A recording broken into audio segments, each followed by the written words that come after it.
This is an ABC News special report. Now reporting, David Muir.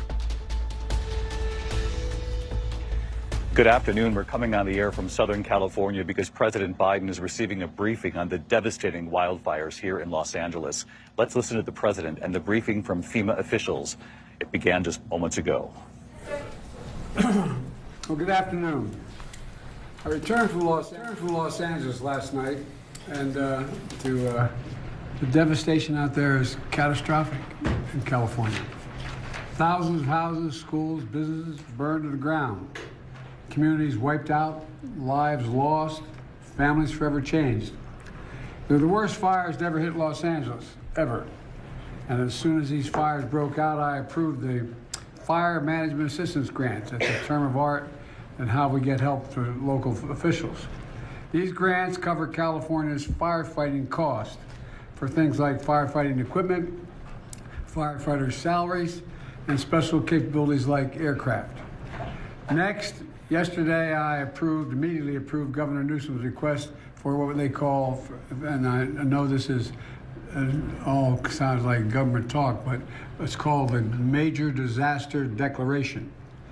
This declaration allows folks, at the request of the governor, the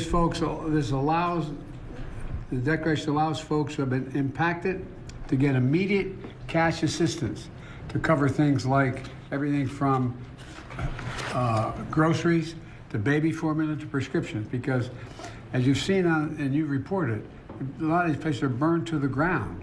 There's not a single thing left in their homes. And so if they contact disasterassistance.gov, anybody who's lost everything or anything of consequence, disasterassistance.gov or 1-800-621-3362. That's what disasterassistance.gov, 1-800-621-3362 to get the kind of help they need for everything from the basics that they don't have access to right now. And this morning, due to the magnitude of the disaster, I was talking with the governor, and he requested if I could increase the federal funding that was authorized under this legislation from 75% to 90%. We're increasing it to 100% of all the costs to be covered by the federal government for both the fire management assistance grants and the elements of what they call the disaster declaration. So today I'm announcing that the federal government will cover 100% of the cost for 180 days. This is going to pay for things like debris and hazard material removal, temporary shelters, first responders' salaries, and all necessary measures to protect life and property. And folks, I want to underscore, I told the governor and local officials, spare no expense to do what they need to do and contain these fires and in their communities that have really been devastating. And we're doing literally everything we can at a federal level. That's also why I call this group of folks around this table of all relevant federal departments and agencies together to discuss what more we can do. And some of the folks around the screen as well. Before we begin things, here's an update on where things stand right now. First, we focused on helping contain these fires. Over the last 24 hours, the United States Forest Service, working with state and local responders, has suppressed over 50 fire starts. And the fire in the Hollywood Hills has been contained by brave firefighters risking their lives. Right now, 3 major fires are still burning in the Pacific Palisades, in Pasadena, and in Sylmar. I want to be clear. What I know from talking to the governor, that there are concerns out there that there's also been a water shortage. The fact is, the utilities understandably shut off power because they're worried the lines that they carried energy were going to be blown down and spark additional fires. But the Cal Fire, and when it did that, it cut off the ability to generate pumping the water. That's what caused the lack of water in these hydrants.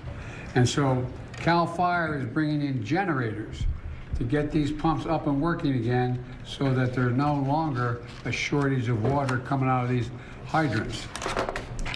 I'm also surging all federal resources possible to Southern California, including 400 additional federal firefighters, over 30 firefighting helicopters and planes, federally supplied firefighting planes and helicopters, and 8 Department of Defense C-130s that are equipped to suppress wildfires. Today, the Secretary of Defense also authorized 500 wildfire ground clearing personnel from the Defense Department.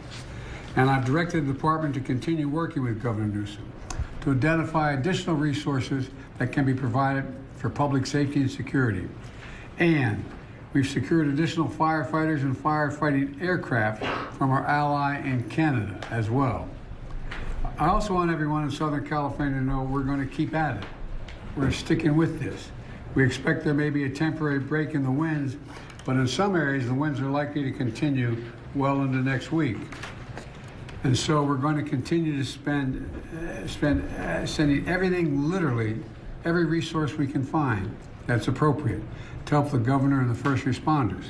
Second, we're focused on helping people who have been displaced or in many cases lost everything. You've reported on, you've seen the homes just burned to the ground, whole areas burned to the ground, large areas. They've been displaced and they've lost everything.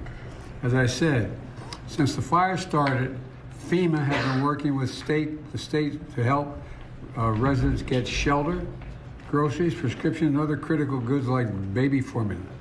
We're also sent FEMA Director Criswell to Los Angeles to manage our response on the ground. She was supposed to be on this call, but we have the deputy here because she is out in the field with the governor right now, surveying what's going on. Let me close with a message to the people of Southern California. We are with you. We're not going anywhere. To the firefighters and first responders, you are heroes. Many of these firefighters are out there risking their lives, and some, well, I won't go beyond that, but risking their lives, and while their own homes are in danger, their families are in danger. To the firefighters and first responders, you really are, it's not hyperbole, you're heroes. You're genuinely heroes. And the worst, this is the most widespread, devastating fire in California's history. It's amazing. And there's nobody understands it better than the press have been covering this on a minute-to-minute basis. And you literally have to run into the flames, these firefighters. You know that old expression, God made man, then he made a few firefighters. Who runs into flames? You know, in doing so, you're leaving your own families and who may be in harm's way as well. So we owe you. And we're going to make sure that you get every resource you need, every possible resource you need. You know, to the families who have been impacted by this disaster, you're living through a nightmare, I know. And I promise you, we're going to help you get through this and eventually recover and rebuild. I'm going to turn it over now to the Vice President before we go on to the folks in the various cabinet positions as well as agencies that control these issues. Madam Vice President, I know you're directly affected, so you fire away. No pun intended. Indeed. Thank you, Mr. President, and also for the work that everyone around this table has been doing with the appropriate sense of urgency, because this is an urgent matter. What we have seen in California, and in particular in Southern California, is apocalyptic in terms of the nature of it and the unprecedented nature of it as well. And what we are seeing is a situation that is extremely dynamic. It is very much in play, and to some degree unpredictable, because we are literally waiting to see which way the wind blows. And I cannot praise enough the local leaders, most of whom I have talked with, and in particular our firefighters, who, as the President has said, they are working around the clock. They are working 12-hour, even longer shifts, and they are doing it with a sense of optimism, but also with an understanding of how serious this moment is and how important their work is to real lives and real people. Thousands of families have been displaced. Many of those families with young children with nowhere to go. And what we know is that this is a matter of current urgency, but this is also something that is going to have an impact for months and years to come. And on that point, I will also make note of the fact that, sadly, many insurance companies have canceled insurance for a lot of the families who have been affected and will be affected, which is only going to delay or place an added burden on their ability to recover. And I think that is an important point that must be raised, and hopefully there can be some way to address that issue, because these families, so many of them, otherwise will not have the resources to recover in any meaningful way. And many of them have lost everything. In the midst, however, of all of the trauma that has occurred, we have seen extraordinary acts of heroism. I am hearing countless stories of strangers helping strangers. People who are opening their homes where they are intact and have not had to evacuate, opening their homes to neighbors, to friends of neighbors, feeding them and providing shelter for them.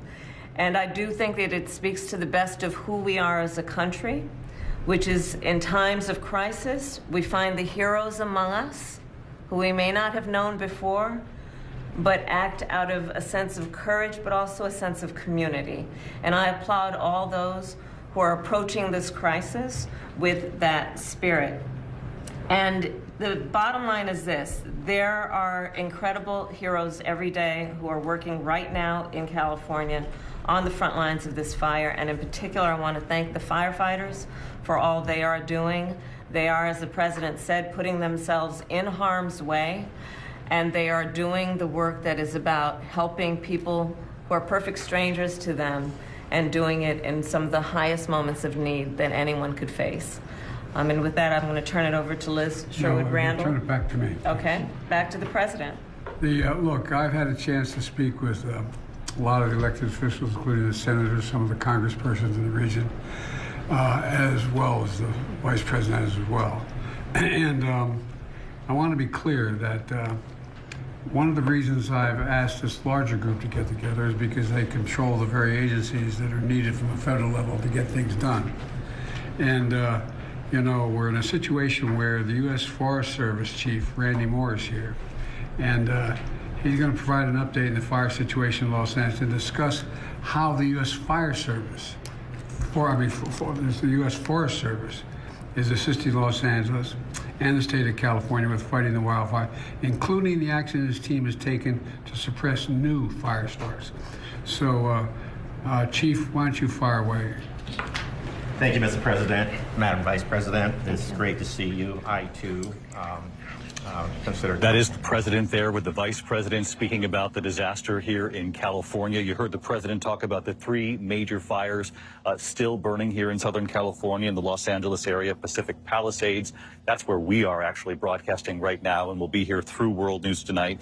The Pacific Palisades fire, the Eaton fire, the Hearst fire still burning. The president did address questions, and there will be many more to come, about why there wasn't enough water pressure in the wee hours of the night on that first consequential evening. He talked about initial reports that some of the utilities shut down power for fear that the lines might come down in the middle of those winds and spark additional fires, and that might have created problems for firefighters trying to pump that water because the power had been cut. The president indicating the power might have been cut to some of those pumps behind the water. That's something that we're going to have to report out in the hours and days ahead. He did talk about, obviously, the countless families in need across the region here throughout the fire zone. And if you are one of those families or know of one, here was the 800 number that the president offered. I wanted to give it back to you here just in case you didn't have time to grab a pen earlier. It's disasterassistance.gov, and here's the phone number,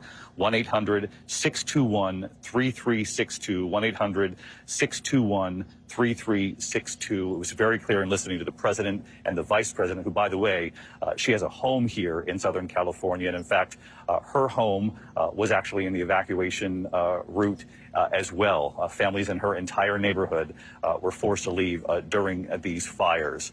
What they made clear, though, was that the true heroic work on the ground here has been by the people whose names we don't even know. the firefighters, many of whom who have not even had a break yet, who are fighting these fires on the front lines, in many cases putting other people's homes even before their own home.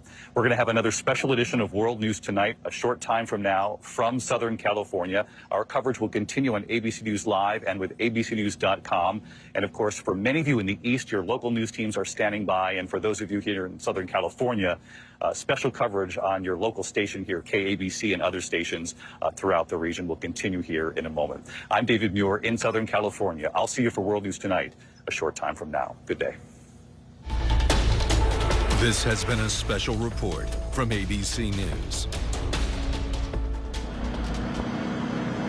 All right, and our thanks to David Muir for that. So again, you just heard from the president there who has now been briefed by federal officials on these fires. And what he's saying again is that the federal government will cover the cost for like 180 days. He's talking about things like debris removal. He's talking about housing. He's talking about firefighter salaries. He's saying they're doing everything that they can at the federal level to help at this point. But again, as you heard David Muir reference there, he touched on something that we are hearing over and over again here from locals.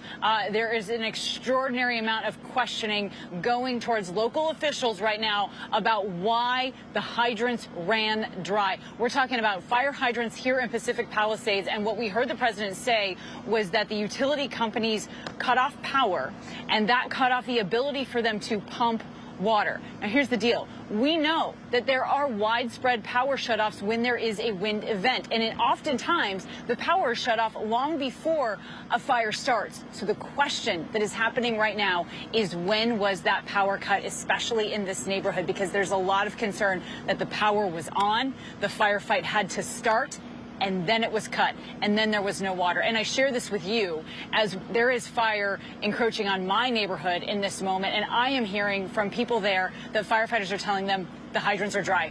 The hydrants are dry right now, still in our neighborhood.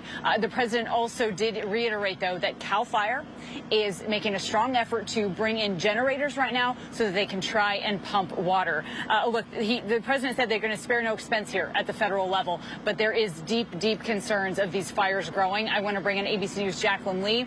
She's also in Pacific Palisades with me. She's down the hill a bit, a little closer to the beach. And so, Jacqueline, when you hear the president again approving this major disaster declaration to help for recovery efforts, and we know that that includes, more boots on the ground here, as well as FEMA has released its assistance guide. What should people that have been impacted, which includes hundreds of thousands of people that are either under mandatory or voluntary evacuation orders, know? Oh, look at that. We're just seeing a retardant drop. Again, I can't say it enough. What a welcome sight for these communities. But Jacqueline, what should people know here that are trying to really just survive the next few days and then eventually fully recover from this? It's so important for people to know that there are now more additional resources, whether that be financial or just to know that there are more resources for first responders that are going to be coming in. You have to remember, when homes are burned down like this, as you can see behind me, and you can see all this activity that has resumed on Pacific Coast Highway. We've seen a lot of first responders go back and forth. But as you take a look at these homes, you have to remember, everything has been destroyed, right? So now these people have to work with insurance companies. They lost all of their belongings, and that costs a lot of money in the interim. It's not like it's a snap of your fingers and it returns. There's a huge financial difficulty because now these people are either staying at hotels or they had to stay with a friend, and they're not going to be able to rebuild in a few days. It's going to take. So, thankfully, President Biden said they are going to be throwing all these resources for people to apply for aid and what. But, also, I do want to point out, when it comes to first responders with the issues of water, and we heard the president speak on this, they are taking advantage of this gap in time where there's really not much wind going on. You and I have both seen it. A lot of super scoopers going out to the Pacific Ocean, getting all this water from there and bringing it over to the hillside and dropping all of this water where structures are currently burning. Kena, I will say, about 20 minutes ago, we saw a massive smoke plume coming up from this hillside, and it was turning the sky gray and black, which, as you and I both know, that means another fire has creeped up again. And that is something that people do need to remember. It seems now, but these fires are resparking within a matter of seconds, and then structures are burning. So we're not in the clear. There's a lot of people whose lives could still be at risk, and officials are trying to remember people to not to stay away. I do want to point out also is if you take a look at this hillside, right, all of this looks like scorched earth. I spoke with a resident who did return to this housing community right over here, and I asked him, what brought you out here, right? I mean, there's just so much going on. He said he had several concerns. First off, he was concerned about looting. As we have, repeatedly brought up, 20 people here in Los Angeles County have been arrested for looting. Officials saying they expect that number to increase because, unfortunately, people are taking advantage of others who are in their most vulnerable positions. We heard about it from the district attorney yesterday. He said they will be punished to the fullest extent of the law, and he said it is absolutely despicable. Kana. Hey, Jacqueline, I'm going to pitch hit here in Washington. This is Alex Perche. So I wanted to ask you about one more question about that response that we heard from President Biden saying he's got 400 federal firefighters, more than 30 helicopters, 8 C-130s to help end this firefight. How big of a deal is that boost going to be as the federal government says that it's going to absorb 100% of the cost for the next 180 days? How big of a boost is that with these fires that they're battling there in Southern California? Oh, I mean, it's absolutely huge. We've heard it repeatedly. Tapped out. They were never going to be prepared for so many fires burning at once at the size that they are burning. And that is what is so important to hone in on is, yes, the fire department has staff, and yes, there were firefighters pre-positioned ahead of time before these fires broke out, before the windstorm started. But ultimately, when you have this massive fire burning in the Pacific Palisades, when you have another fire burning in Altadena and other places, they just keep re-emerging because the winds were so powerful. So the fact that the federal government is bringing in more assets, we're hearing that they're also, getting help from Canada and other states and whatnot, that is going to be a huge help to these firefighters, Alex, who have been fighting around the clock, 24 hours, 48 hours. And beyond. And we also spoke with the assistant chief at the Ventura County Fire Department, and I asked him, how are these guys and gals staying so motivated to keep fighting when they are just so physically exhausted and put limits? And he said this is what they wanted to do. They want to keep, trying to preserve what they can, save as many lives as they can, and also try to save as many belongings as they can. Alex. Reception out there is pretty difficult, but I appreciate that update from you. I want to swing this over here in Washington to our senior White House correspondent, Selena Wang, joins me now from the White House. Do we have Selena? Hey Alex, there. I'm here with you. Hey, so Selena, obviously we just heard from President Biden talking about the federal response here. I know this week there had already been a lot of clamor on Capitol Hill as to what that federal response would be. So can you break this down for us? Essentially, Biden announcing that the federal government was going to be absorbing 100% of the cost for this firefighting effort over the next 180 days.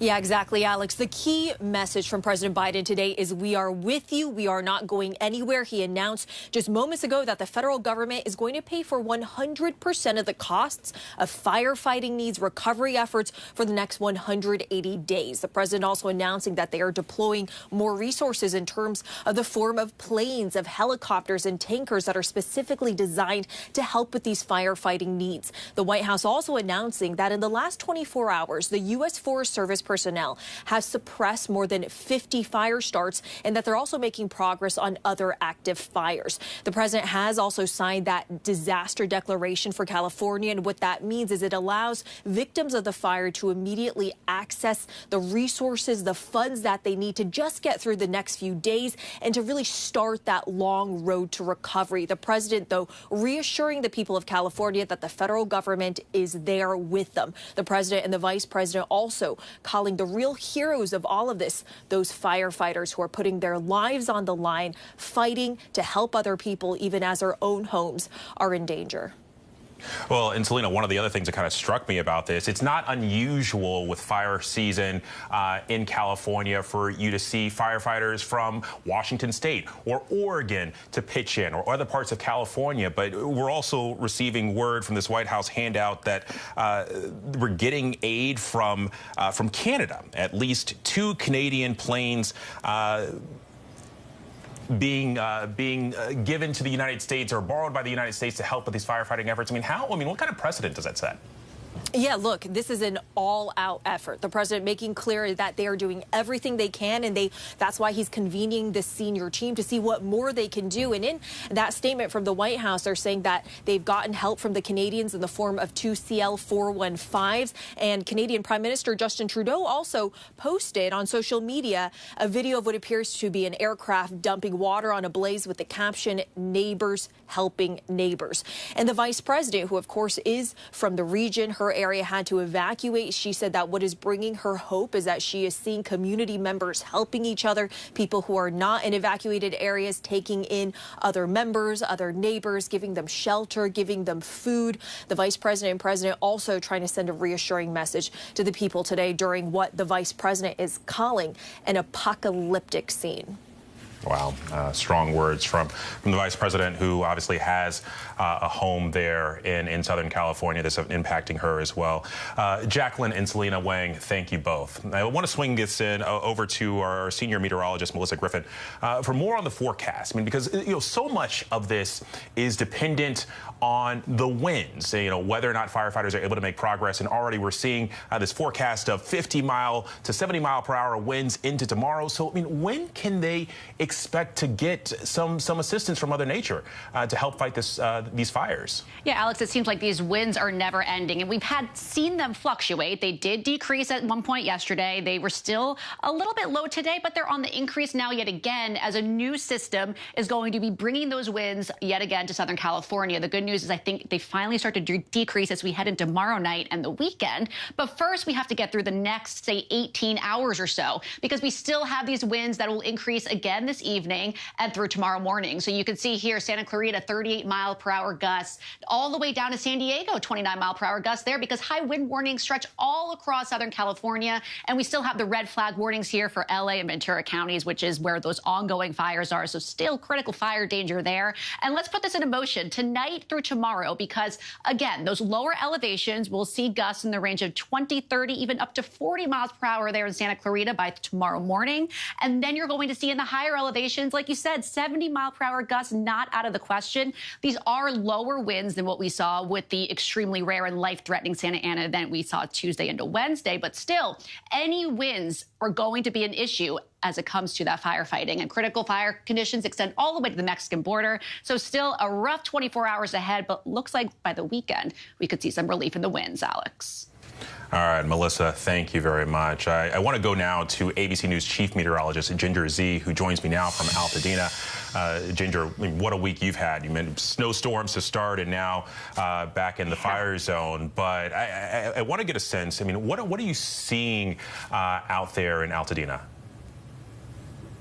Yeah, this is the thing, Alex. Altadena here has lost so much, hundreds and hundreds of homes. So you go on a street like this is Lewis Street, where you've got the firefighters working to put out fires, but there's just home after home after home, and you barely see any standing, and there's even some smoke still rising. There's a lot of smoldering ash and smoldering things that they're going around, and we have seen nonstop work by these firefighters trying to make sure that they get the spots out before those winds pick back up tonight, because the last thing you want is all this work to have been done and then an ember to be picked up and fly into one of the structures that's still standing. So there's a lot of shock that when we've run into people, and something we noticed is that every single person we talked to today is either former law enforcement, a police officer now, or a firefighter, and many of them in this community lost their homes. It breaks your heart hearing those stories and hearing the pain from people. Ginger, thank you very much. All right, coming up after the break, we have continuing coverage of this wildfire disaster here in California, hearing from the impacted victims and first responders. Stay with us.